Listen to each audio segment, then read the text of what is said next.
Hello મિત્રો, કેમ છે બધાને? આઈ હોપ બધાને સારું જશે ને. તો આજે આપણે ઝીંગા રેસીપી લઈને આવ્યા છીએ. તો ઝીંગાનું આજે આપણે શાક બનાવવાનું છે. તો ઝીંગાનું શાક કેવું બને અને કઈ રીતે બને તો મિત્રો વિડીયોમાં આગળ બનાવી રહેજો તો તમને ખબર પડી જાય. પણ સૌથી પહેલાં તો આપણી નોનવેજ કુકિંગ ચેનલને તમે સબસ્ક્રાઈબ કરી નાખો અને એક લાઇક કરી વાળો વિડીયોને. અને આ રેસીપી તમને કેવી લાગે છે અને ઘરે આવો આસાન તરીકે બનાવી શકાય છે તો જરૂર કોમેન્ટ કરજો. તો ચાલો ફટાફટ હવે બનાવી આપણે રેસીપી. તો ઝીંગાનું શાક બનાવવાનું છે. તો કેવા મસ્ત દેશી ઝીંગા છે અને મોટા મોટા છે ભાઈ, જોઈ લો. અને ઝીંગાનું જે રેસીપી કઈ રીતે ઘરે આસાન તરીકે અને મસ્ત બને છે તો એ આપણે તમને બનાવીને બતાવી. તો વિડીયો બનાવી રહેજો. તો હવે આપણે આ રેસીપી કઈ રીતે બને છે અને કેવી બને છે. તો હવે આપણે ઝીંગા સાફ કરવાના છે. તો આપણે આને સાફ કરી નાખવી.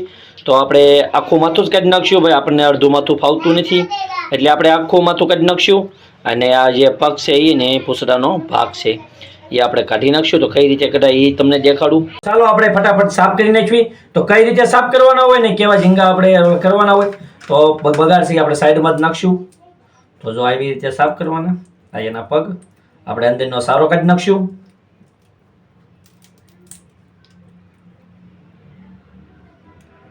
આમાં કાંઈ બહુ સારો નીકળે નહીં કેમ કે દેશી ઝીંગા છે એટલે. તો જો આ થઈ ગયું સાફ એક ઝીંગો. તો આ બીજો ઝીંગો જો સારો એ નીકળી જાય છે.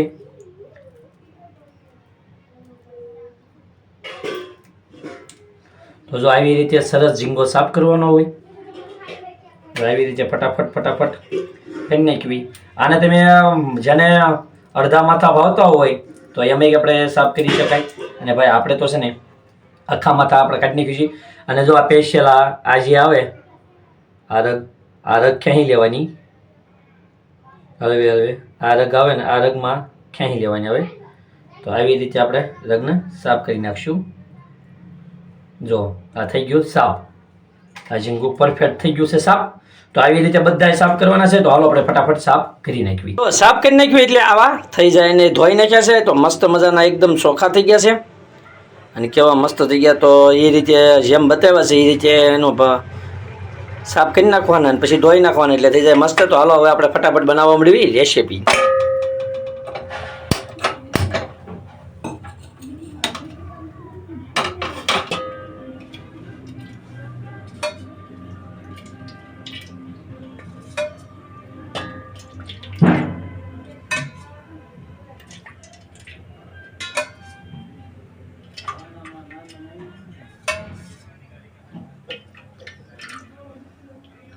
તો જે પ્રમાણે આપણે શાક હોય એ પ્રમાણે આપણે તેલ નાખીશું. તેલ આવી ગયું છે તો હવે આપણે અંદર નાખીશું પ્યાસ એટલે કાંદા, લીલા કાંદા અને સુકલ દોનો મિક્સ. લીલી ડુંગળી અને હુકલ ડુંગળી મિક્સ. તો હવે આપણે આને ઘડીક ચડવા દઈશું.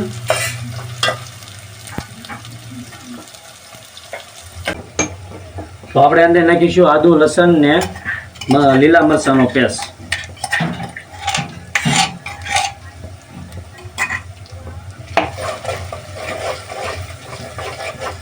તો ઘડીક આપણે આને આમ નામ સડવા દઈશું જ્યાં સુધી હાવ લાલ ન થઈ જાય. ગ્રેવી આપણે જાડી બનાવવાની છે તો એ માટે.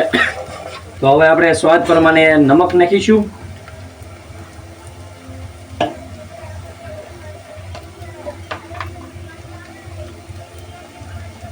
સ્વાદ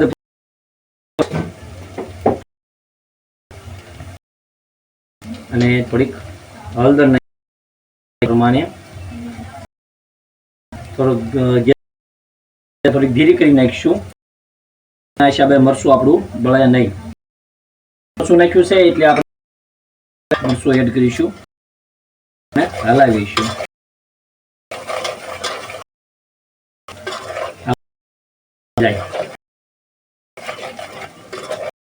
અને હવે આપણે આને ઘડીક ઢાંકી દઈશું એટલે આપણું ઝીંગાનું શાક થઈ જાય. તો ચાલો હવે આપણે શાક થઈ ગયું છે તૈયાર. આપણે ચેક કરીશું કેવું બન્યું છે અને કેવું મસ્ત મજેદાર બન્યું છે. તો જો આપણું ઝીંગાનું શાક થઈ ગયું છે કમ્પ્લીટ. અને જોઈ શકતા હશો તો જો અને મસ્ત મજાનું તમને કેવો લાગ્યો અમારો રેસીપીનો ઝીંગા રેસીપીનો જો તો કોમેન્ટ કરી આવજો અને આવા નવા વિડીયો જો સબસ્ક્રાઇબ કરી નાખજો ને ફોલો કરી લેજો.